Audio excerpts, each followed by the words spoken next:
გასციანი ქაღალდების ბაზრის მარეგულირებელი არ უნდა იყოს ეროვნული ბანკი, იმიტომ რომ თვითონ ამ ბაზრის მონაწილეა და ინტერესთა კონფლიქტია.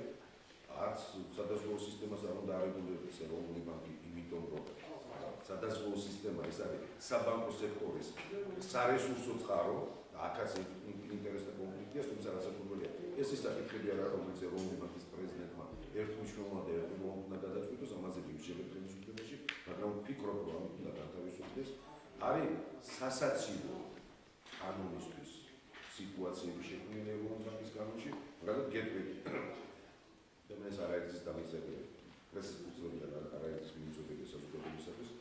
ვთქვათ, ეროვნული ბანკი წერია ეს და ძალიან სწორია, რომ არის ერთიანი ცენტრალიზებული სისტემა.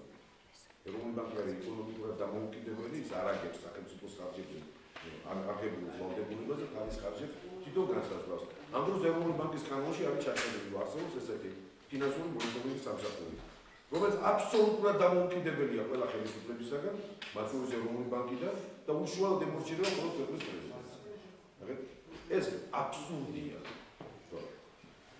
ერთიანი სისტემის შემადგენელი ელემენტი შენთან არაფერ კავშირში არ იყოს და ეს სამსახური პრაქტიკულად არის, აი კანონს წაიკითხავ ფიქრობ, რაღაცა უცხო სხეული, რომელიც არის ქვეყნის პრეზიდენტის წინაშე ანგარიშვალდებული, მას ექვემდებარება, ის ნიშნავს მარტო ეროვნული ბანკი ფულს ურიცხავს. ანუ ამ შემთხვევაში ეკონომიკურ დამოუკიდებლობას დაიკარგა.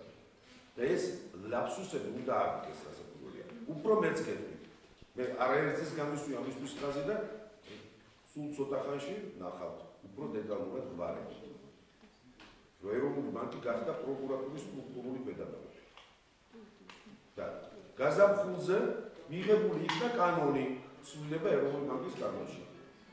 სადაც იყო ჩატარებული, რომ ეროვნული ბანკის საბჭოს წევრი უნდა იყოს ფინანსებისა და ეკონომიკის დარგის აღიარებული სპეციალისტი.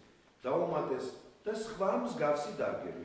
არ არსებობს ეს კლასიფიკატორი, რას ნიშნავს სხვა მსგავსი დარგები. ეკონომიკის მსგავსი რას ნიშნავს.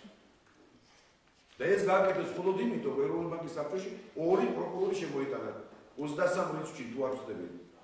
როდის ვიდით ექსერონ პალატოს. მიიღეს კანონი და 24-ში დაამტკიცეს ეს ორი პროკურორი ეროვნული ბანკის საბჭოში. ანუ ეს იყო ადეიშვილის პირდაპირ დაქვემდებარებული სტრუქტურა, რაც პრაქტიკულად ალოგიკურია და დანაშაულებრივია. როდესაც ერთ-ერთი უპირველესი მაკროეკონომიკური ორგანო პროკურატურას ექვემდებარება. და ისე რომ გადახედოთ გიორგი გადაგიძეს საერთოდ ამ ინსულინს უჩინებთ. აი ამისგან უნდა განთავისუფლდეს უპირველეს ყოვლისა.